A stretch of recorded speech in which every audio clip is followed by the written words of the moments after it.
Hello guys! So, ang topic natin for today, eto, mga tests para malaman mo kung totoong mahal ka ng lalaki. Ito yung mga gawin mo para masubukan kung talagang mahal ka ng lalaki na yan. So, kung gusto mong malaman ang mga ito, panoorin mo ito.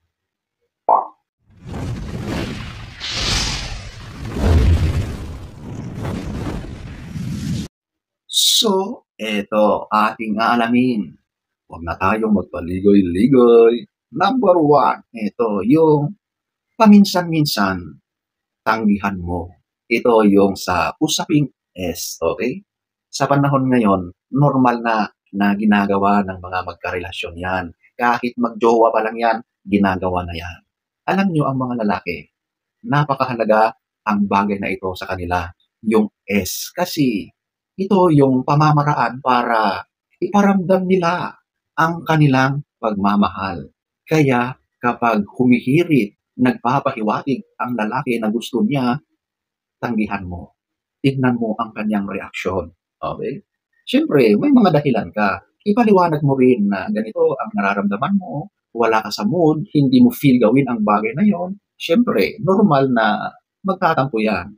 Normal na makita mo yung frustration sa kanyang expression. Okay lang yun. Pero kapag siya ay nagagalit, kung ano-ano na ang mga sinasabi tungkol sa iyo, di ba?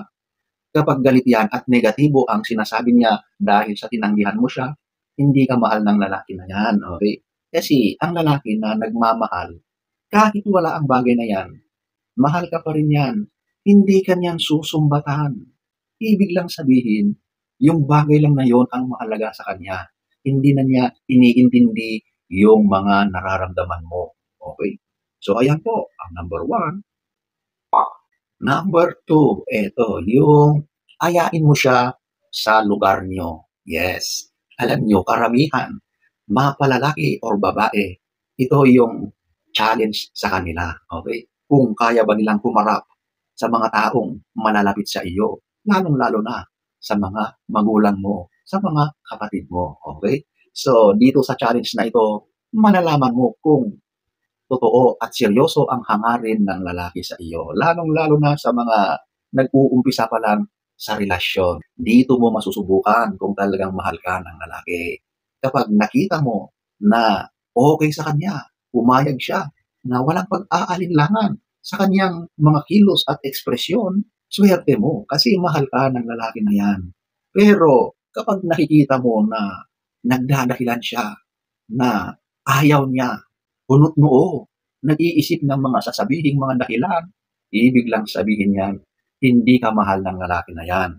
Kasi kung mahal ka niyan, ito na yung pagkakataon para ipakita niya sa iyo na totoo ang hangarin niya sa iyo. Pero kapag pumaayaw siya, nako, sipain mo na yan, di ba? Binubola ka lang ng lalaki na yan. Niloloko ka lang yan. Gusto lang maka-score yan. Hindi yan seryoso, okay? So, ayan po. Ang number two. Number three, eto, yung obserbahan mo ang kanyang ugali o kilos sa kanyang telepono kapag magkasama kayo. Ang lalaki na nagmamahal sa iyo, yung atensyon niya kapag magkasama kayo ay sa iyo lamang. Andyan ka na sa harap niya, di ba? Kaya yung mga bawat segundo, minuto, oras na magkasama kayo ay sinusulit niya. Yung telepono niya ay isasantabi niya, ibubulsan niya, o itatabi niya yan. Dahil ikaw na yung talagang focus niya ngayon. Kasi magkasama na kayo eh. Wala nang dahilan para doon pa sa kanyang phone magubos ng kanyang oras or atensyon. Okay?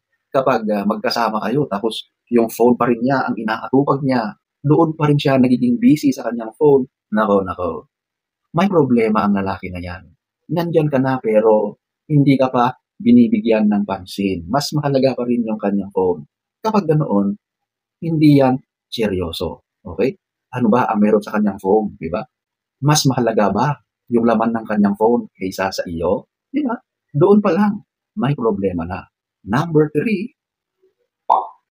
Number four, huwag kang laging available sa kanya. Okay? Sinasanay natin yung mga kapareha natin na lagi tayong nandoon para sa kanila. Ang dating ini-spoil natin sila, 'di ba? Hindi tayo tumatanggi, laging sige, laging oo, 'di ba? Gano'n lagi. Pero ngayon, huwag ka munang laging available para sa kanya. Huwag yung lagi mo siyang pinagbibigyan sa mga bagay-bagay, okey? Tignan mo kung ano ang magiging reaksyon niya. Kapag yan ay nagagalit, hindi yan totoong nagmamahal, oh, 'di ba? Tulad yan nung una kong sinabi na huwag mong pagbigyan, parang gano'n din. I-check mo yung kanyang mga reaksyon or sasabihin sa iyo. Kapag yan ay nagpapakita ng negatibong reaksyon dahil sa hindi ka available lagi, ibig sabihin hindi ka iniintindi. Kumbaga, makasarili lang siya. Pansariling interes lang ang iniintindi niya at hindi niya iniintindi yung side mo. Okay? Kapag naging tayo na in the long run, maraming problema ang mangyayari dyan in the future. Hindi yan totoong nagmamahal. O, di ba? Pero kapag okay lang sa kanya, kasi naipapaliwanag mo naman kung bakit, di ba? Naiintindihan ka niya. Itong lalaki na ito, mahal ka. Kasi iniintindi niya yung mga pinanggagalingan mo. Hindi lang pansarili ang kanilang iniisip, kundi kung ano yung kapakanan ng relasyon ninyong dalawa. Okay? So, ayan po, ang number 4. Number 5, ito, yung magpanggap ka na ikaw ay buntis. Kapag sinabi mo sa lalaki na buntis ka na, obserbahan mo ang kanyang mukha, ang kanyang magiging reaksyon. Okay? Kapag yan ay biglang naging maaliwalas, biglang naging masaya, tuwang-tuwa siya, napasigaw pa siya sa sobrang saya, mahal na mahal ka niyan. Okay? Pero kapag nakita mo sa kanyang expression na para siyang nagulat, para siyang na-shock, parang naging blanco ang kanyang mukha, hindi mo na maipaliwanag. Ang sama talaga ng expression ng kanyang mukha, nako, red flag yan.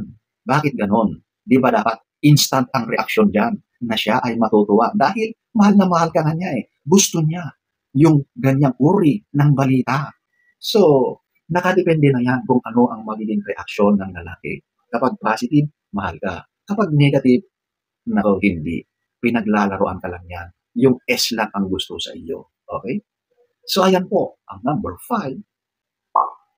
Number 6, ito, yung subukan mo kung kaya niyang magsakripisyo. So, example na lang, magpatulong ka sa kanya sa mga panahon na medyo alanganin sa oras, di ba? Alam mo na yung time na yon ay inconvenient para sa kanya, okay? So, tawagan mo siya or i-text mo siya na may problema, na humihingi ka ng tulong sa kanya, instantly ay gusto niyang pumunta sa iyo, aalamin niya kung ano ba ang nangyayari, mahal ka ng lalaki na yan. Pero kapag nagre-reklamo na siya, sasabihin, hating gabi na, ano ka ba naman? Wala bang ibang tao dyan? Basta, ang dami-dami na niyang mga reklamo at dahilan, hindi ka mahal ng lalaki na yan. Okay? Sa ganyang pagsubok pa lang, bagsak na siya. Kasi ang lalaking nagmamahal, sa mga ganong pagkakataon, hindi na yan mag-iisip. Pupuntahan at pupuntahan ka niyan kasi sobrang nag-aalala siya. Doon pa lang, talagang makikita mo na mahal ka niyan. Pero kapag kabalitaran or negatibo ang kanyang mga pinagsasabi sa iyo, hindi ka mahal. Number 6.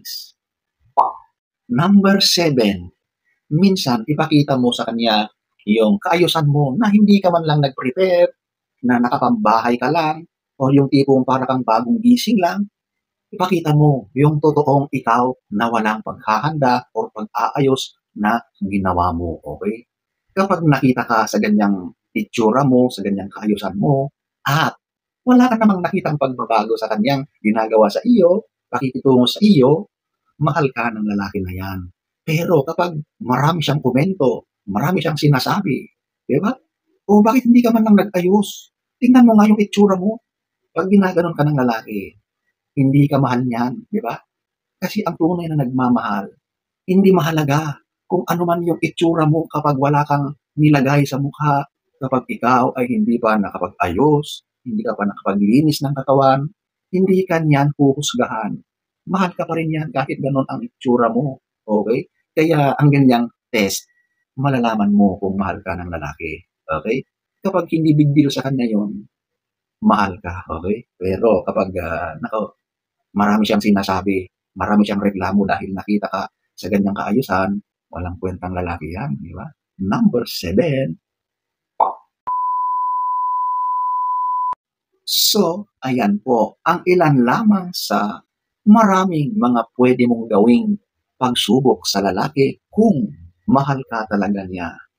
So, sana ay nagustuhan niyo ang ating topic for today. Next story time. Don't forget to subscribe